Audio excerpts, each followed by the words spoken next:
90岁的奶奶胃口突然越来越好了，她一个人能吃掉3大盆肉。可有人却评论道，这根本就不是你奶奶，而是一只人面熊。我奶是网上的网红奶奶，她今年已经90了。由于我奶的胃口奇好，所以被人亲切地称为吃货姥姥。今天我奶准点开始直播，她面前是满满一盆牛肉。我奶咧开嘴笑着说道，各位小朋友们晚上好啊，今天姥姥给你们直播吃牛肉。直播间很快就涌入了一批我奶的死忠粉，来看吃货姥姥直播了，下饭神器。我孩子之前吃啥都没胃口，看了姥姥直播后炫了2碗饭。我笑眯眯地看着这些弹幕，可有一条弹幕却显得格格不入，还什么吃货姥姥呢？这分明就是一只黑熊。我皱了皱眉头，我奶不识字，所以也看不懂这些弹幕。她大口地吃起了牛肉，这就是一只披着人皮的黑熊，你奶早被黑熊给吃了。我有些生气，这人是有病吧？直播间我奶的粉丝也开始堆起来，你这么攻击姥姥有什么目的？姥姥这么可爱，你竟然说她是黑熊，别理她。家人们，这种人就是找喷的。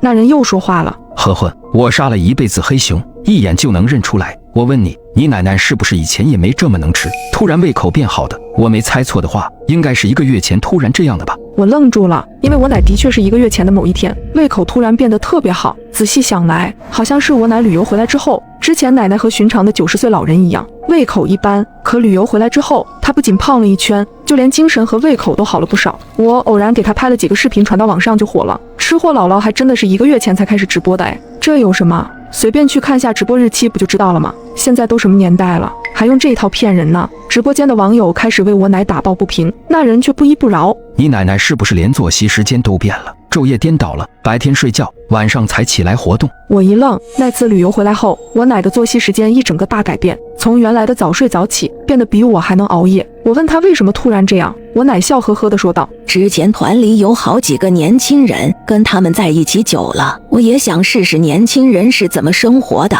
一开始我爸妈还担心我奶的身体，可时间久了，我奶非但没有虚弱，反而精神头越来越好，人看上去也年轻了不少。眼看直播间的弹幕越来越多，我奶眯着眼睛问我，丫头，直播间的人都在说什么啊？我连忙找了一个理由搪塞了过去，奶，他们都在夸你呢。我奶听后十分开心地笑了起来。那人又发了新的弹幕，你奶奶的嗅觉也变得非常灵敏，我说的对吧？她的确没说错，奶奶的嗅觉变得格外灵敏。有一次我半夜进她房间，想看看她被子有没有盖好，我明明已经特意放轻了脚步声，可还是被我奶发现了。她朝我笑着说道，丫头，你站在门外的时候，我就闻到你身上的味道了。这种巧合让我有些不安。那人又说，你奶奶也是从1个月前长出了新牙齿和毛发的，对吧？我看了一眼吃得正欢的我奶，她露出的牙齿十分锋利，比正常人要尖很多，完全就不像是一个90岁的老人。这人说的没错，我奶旅游回来后，牙齿和身上的毛发全长出来了。我虽然纳闷，可这对于我奶来说是个好事，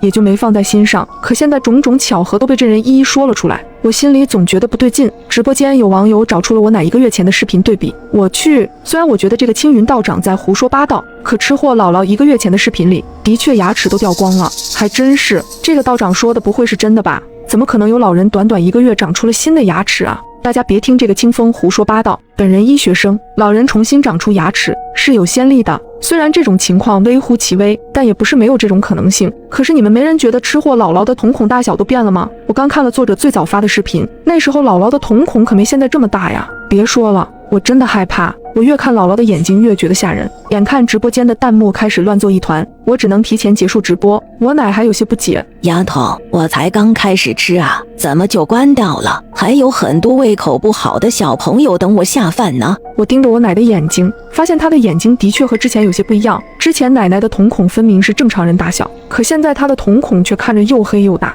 分明就比之前大了1倍。老实说，的确十分瘆人。我奶吃完1盆肉后，还意犹未尽地舔了舔嘴唇。她咧嘴笑的时候，我看见她牙齿好像比之前更尖锐了一点，乍一看更像是某种野兽的牙齿。丫头，我还饿，再给我煮1盆肉吧。现在我奶的食量都已经超过我们全家食量的总和了。奶，你吃太多了，睡前吃这么多不太好的。一瞬间，我奶的脸色变了，她的瞳孔眯成狭小的一条线，直勾勾地瞪着我。不过很快，奶奶恢复成了平时和蔼的样子。哎呀，我知道了，丫头。我奶笑眯眯地摸了摸自己的肚子。等我奶回房间后，我收到了清风道长给我单独发来的私信。黑熊身上是有异味的，就算他穿了人皮，还是掩盖不住身上的臭味。你奶奶是不是在1个月之前开始喷香水了？我心里一惊，这件事也被他说中了。我奶的确从旅游回来后就开始喷香水，我妈还打趣她是不是看上哪个老头子了。我后背越来越凉。他得不到满足后，迟早要对你们家里人下手。这种黑熊叫做人面熊，吃人之后会钻到人皮里，他吃了脑子之后还会有原来人的记忆。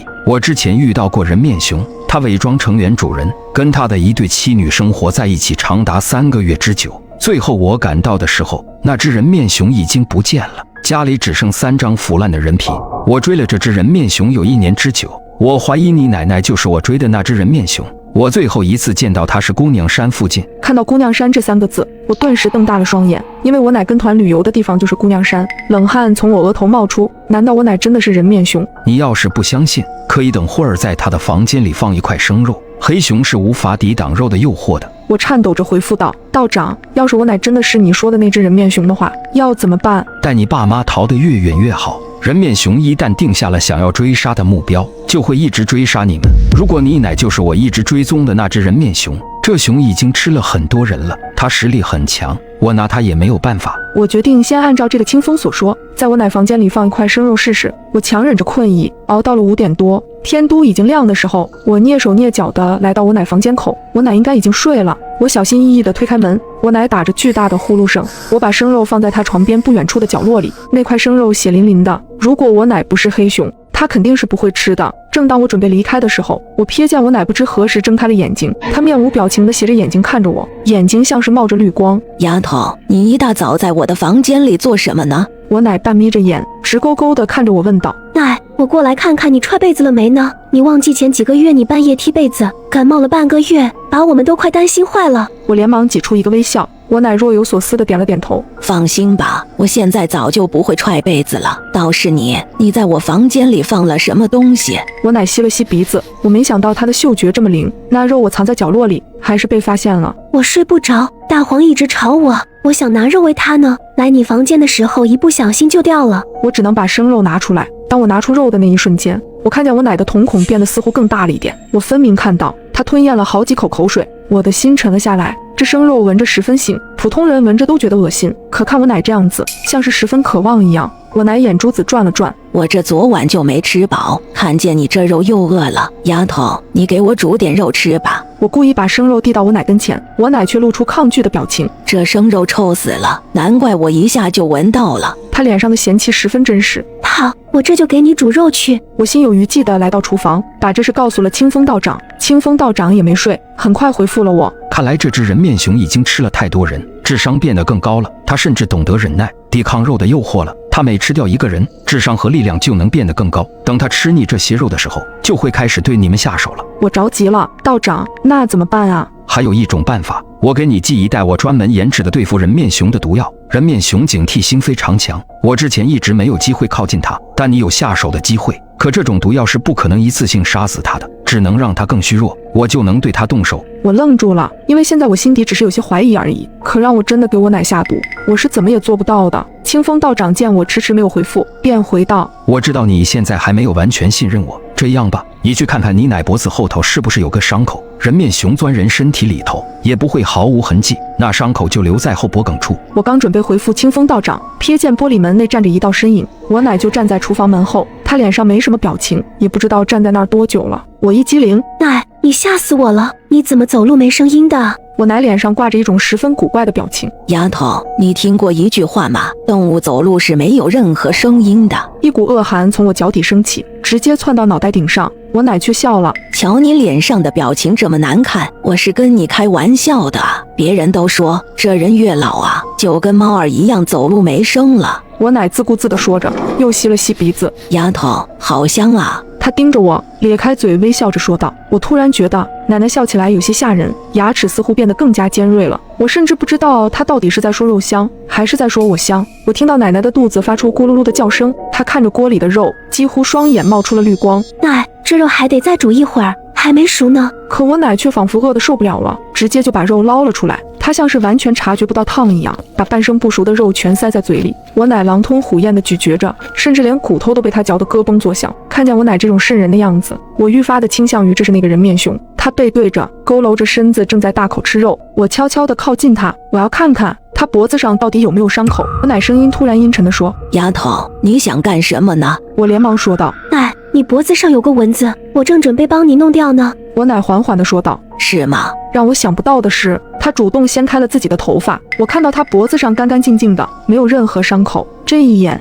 我彻底松了口气，这说明奶奶根本就不是人面熊。丫头，你这2天怎么看着都怪怪的呢？我冲他笑了笑：“奶，这肉半生不熟的，你吃了会生病的，我再给你煮煮。”见我这么说，我奶也听话的坐到沙发那边去了。我给清风道长发去了私信：“道长，我看了我奶的后脖子，没有伤口，她不是你说的那只人面熊。”不可能，你奶绝对是人面熊，我是不会认错的。如果她脖子上没有伤口，那还有一种可能，就是她穿了2张人皮。我觉得有些无语，这清风道长说话咋越来越玄乎了？也就在这个时候，我又收到了一个新的陌生人的私信。这个陌生人网名叫职业猎熊人。你好，昨天是不是有一个叫清风道长的人私信了你？他还告诉你，你奶奶是一只人面熊，你可千万不要信这个清风道长的话，因为他根本就不是一个人，而是一只人面熊。我愣住了，这反转来的太突然。清风道长原本是我师弟，我们一直在追踪一只人面熊，这只人面熊是我们遇到最狡猾的一只，我们一路追到了姑娘山附近，可就在那，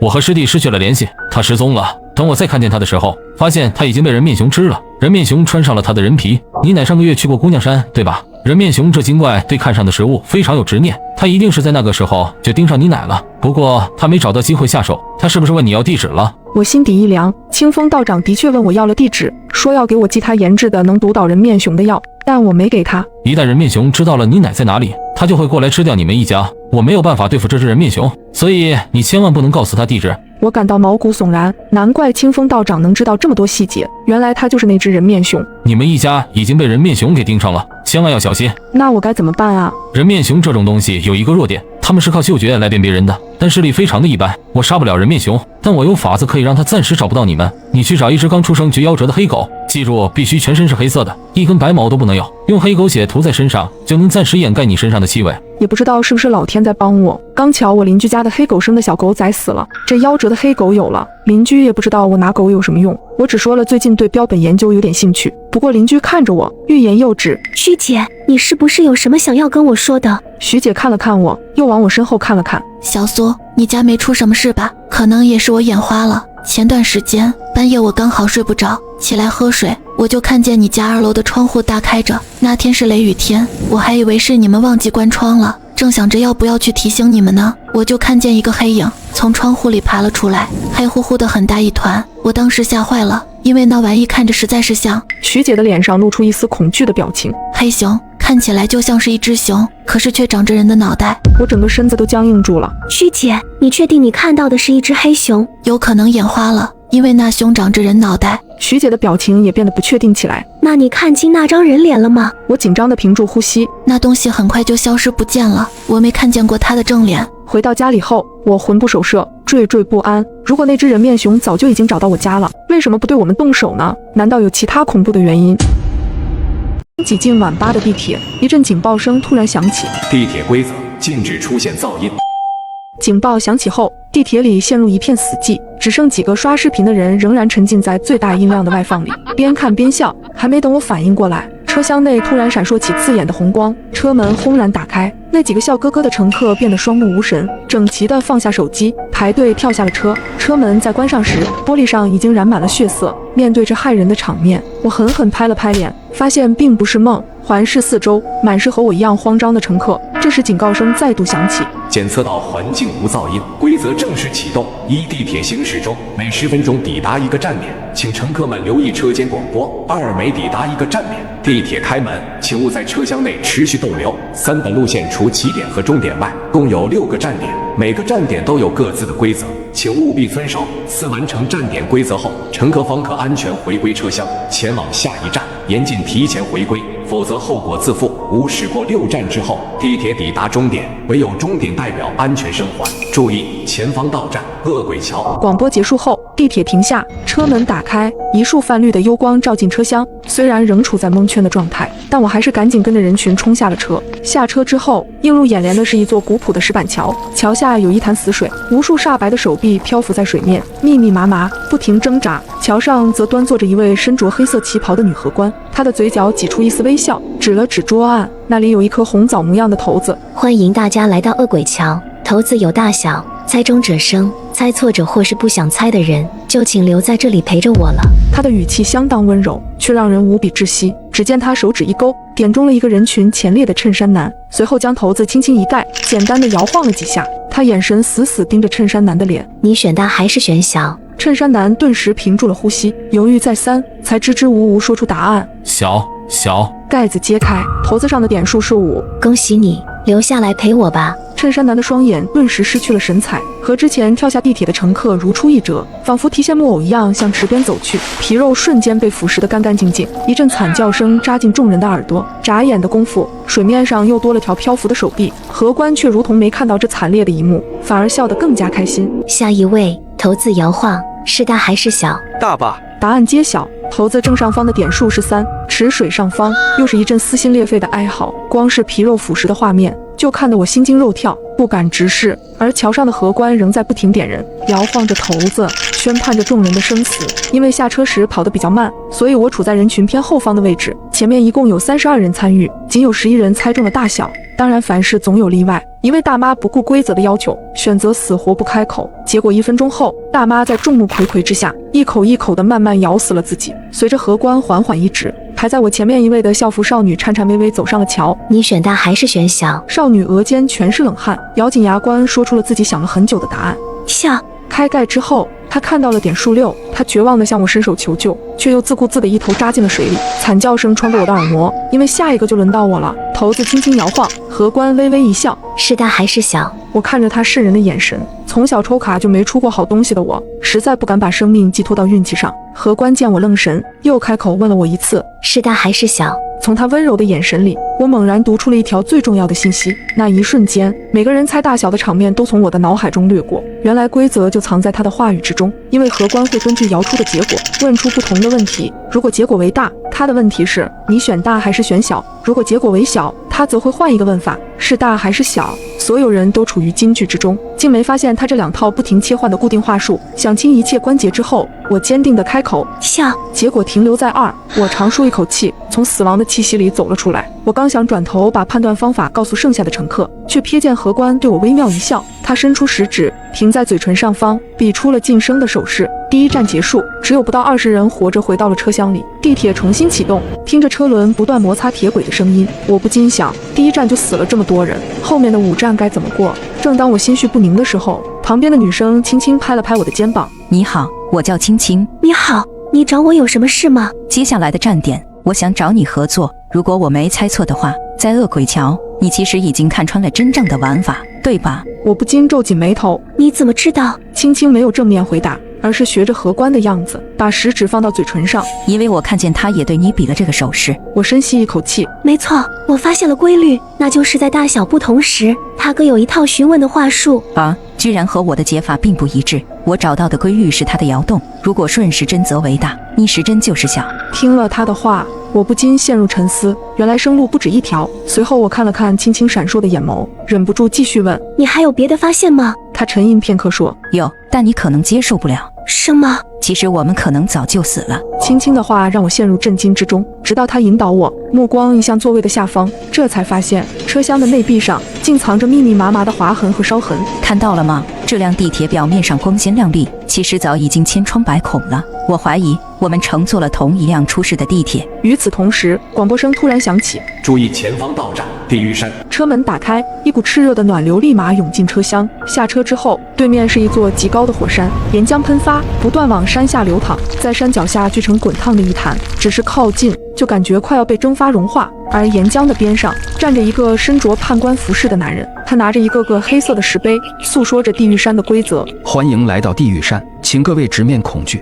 这里的规则很简单，只需要喝一杯来自山顶的岩浆，就可以回归车厢。如果不喝的话，就留下骨灰，给地狱山当燃料吧。经历了第1站之后，每个人都尽量往后缩，生怕做第一个吃螃蟹的人。判官有些不满，他故意点出了躲在人群最后面的少年。少年无奈地走到了前方，他端着直冒白烟的岩浆，双手瑟瑟发抖。我站在远处，忍不住嘀咕：这玩意儿怎么下得去嘴？不过少年的勇气还是超乎我的想象。没犹豫多久，他就一口闷了下去。判官满意的鼓了鼓掌，本以为这便算安全通关，然而少年的身体却突然僵在了原地。只见他腹间闪起猛烈的红光，整个人瞬间燃烧起来。我和青青面面相觑，判官的嘴角微微勾起，平静的语气下却隐藏着索命的凶狠。下一位。看着判官来回巡视的眼睛，乘客们大多陷入了惊慌，往前站也不是，往后躲也不是。判官饶有兴致地挪动手指，最终指到了一个少女身上。他递上一碗热气腾腾的岩浆，可让我没有想到的是，少女没有理会他地上的石碑，反而从他另一只手里夺过了空杯子，亲自走到沸腾的潭水边，盛了满满一杯，在众人惊诧的目光里一饮而尽。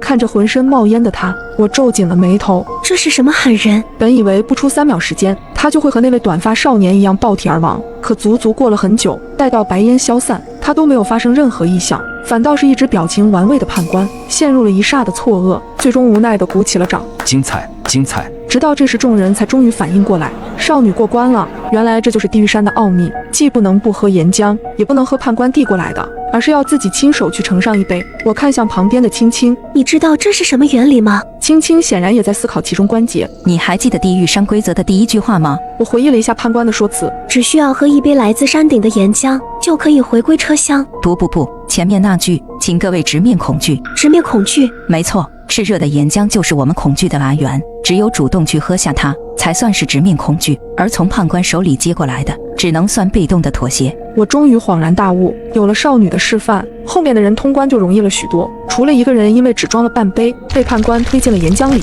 其他人全都顺利生还。这次我特意数了数，地铁内还剩下16人，经历了2站的惊心动魄，不少人都身心俱疲，一回来就靠着玻璃缓解压力。只有青青依然活跃，她找到了刚刚那个通关的女孩，3下5除2，顺利将她拉入了我们的团队。这时我也终于知道了少女的名字，小美。注意前方到站蛟龙台。车门打开，一股刺鼻的腥味扑面而来。一条巨蟒般的庞然大物，头顶长着修长的鹿角，身躯足有40-50米长，紧闭双眼蜿蜒在地，既像蛇，又像是神话传说中的龙。而他的身旁站着一个绿裙的女人。欢迎来到第3站蛟龙台。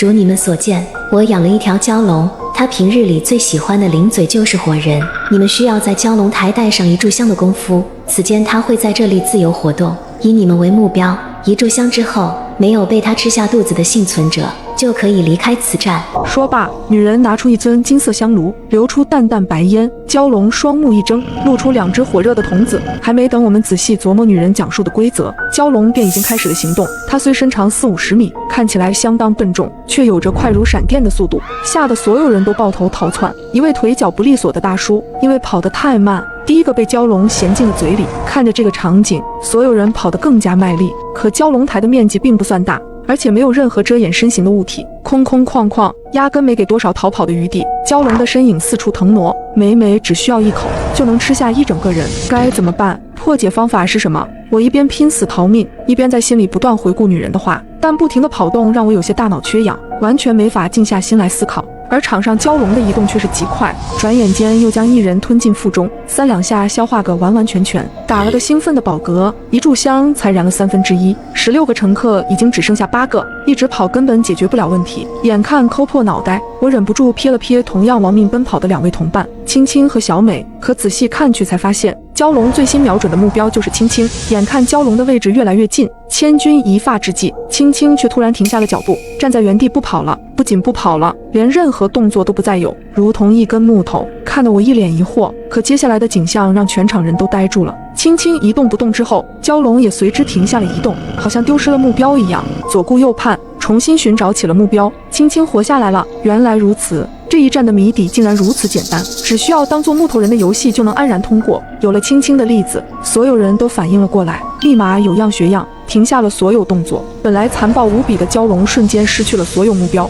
左右四顾，脑袋上仿佛挂上了一个问号。剩下的时间里，他只能一直在蛟龙台的边缘打转，待到1炷香彻底烧完，他的眼睛也准时的闭上。所有人都长舒一口气，坐回地铁座椅上，我忍不住看向青青：“你是怎么看出来的？”这一战实在是太险了。其实破解之法不在绿裙女人讲述的规则里，而是在蛟龙身上。在传说里，蛟龙乃蛇所化，而蛇类动物都有一种特性，那就是极强的动态捕捉能力和极弱的静态实力。越是移动迅速的猎物，他越是能敏锐地感知，反而保持不动的东西，在他眼里和死物没什么区别。听完他的分析，我忍不住啧啧称叹。话音刚落，地铁的广播再度响起，注意前方到站人间巷。第4站来了。这一次车门外的场景不再是诡异至极，没有阴森的池水，没有沸腾的岩浆，更没有恐怖的蛟龙，只有一条普普通通的小巷子。巷子中央有一把椅子，一旁站着一位白发老人。见我们都下了车，老人轻咳一声，开始交代规则。欢迎来到人间巷，真正的魔鬼或许就藏在人间。各位应该不知道，地铁中有这么一类工作人员，最喜欢混进人群之中表演受害乘客。你们的任务是找到他。这把电击仪每5分钟启动一次，请选出公认的内鬼人选，